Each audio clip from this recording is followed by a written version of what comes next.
안녕하세요 여러분. 네, 저는 Gea입니다. Hari ini saya dengan Gea yang akan membahas per-K-popan di Indonesia.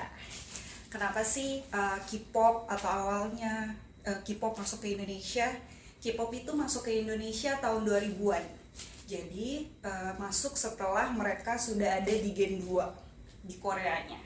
Karena K-pop itu ada gen itu generasi yang muncul dari per 10 tahun biasanya. Jadi gen pertama itu ada Seotaiji atau BoA yang sudah terkenal banget ke Asia, yang dimulai dari Korea itu sendiri. Tapi masuk ke Indonesia ini baru tahun 2000-an. Itu dimulai dari gen 2. Yang bikin terkenal boyband atau girl band apa sih? Itu dari Gen 2 yang akhirnya masuk ke Indonesia. Itu ada SNSD, ada Suju, TVXQ, sampai Big Bang yang akhirnya masuk ke Indonesia. Mereka ini berada di naungan entertainment. Jadi sebelum mereka debut itu akan di training dulu nih dari mereka kecil, kurang lebih umur 7 tahun, ada yang 6 tahun. Mereka training berlatih untuk ngedance, rap, sampai nyanyi setiap harinya. Jadi mereka ada di entertainment itu sendiri. Entertainmentnya ada SM Entertainment, YG Entertainment, ada JYP Entertainment. Itu 3 yang terkenal. Ditambah satu lagi ada Hype Entertainment yang akhirnya bikin BTS terkenal.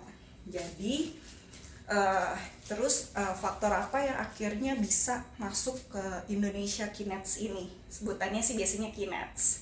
Jadi ada dari media sosial sampai streaming Spotify, karena perkembangan zaman yang akhirnya mereka bikin lama-lama boyband girl band dari Korea ini terkenal. Itu kita streaming dari IG, YouTube, terus akhirnya dari si Spotify dan segala macamnya yang memudahkan untuk kita live streaming mereka. Terus akhirnya sampai ke kebudayaan Korea itu sendiri masuk ke Indonesia gara-gara K-pop ini gitu. Jadi kayak ada lifestyle kita, sampai beberapa orang itu ada yang pakai bahasa Korea supaya belajar bahasa Korea, supaya mereka ketika ketemu artisnya itu bisa berbicara langsung sama si artis itu sendiri. Jadi K-pop ini cukup hits banget loh. Bahkan untuk beli albumnya mereka itu sendiri itu nggak murah. Jadi selain albumnya itu kan kita beli dari ratusan hingga jutaan. Emang apa sih isinya di albumnya? Kenapa bisa sampai semahal itu? Jadi dari albumnya itu sendiri biasanya isinya ada kayak postcard, terus ada lanyard, juga beberapa foto mereka yang akhirnya diselipkan di album tersebut gitu. Jadi gimana nih Kinets? Udah cukup menarik belum? Oh, ada Gen 4 sama Gen 5 apa sih yang sekarang masuk Indonesia? Sekarang itu sudah ada di Gen 5 ya Kinets. Jadi sekarang kita diawali dengan Baby Monster yang masuk ke Indonesia, mulai nge-hype girl band Baby Monster yang pasti kalian tahu. Kalau di Gen 4 itu sendiri ada Stray Kids yang lagi sibuk buat tour around the world-nya.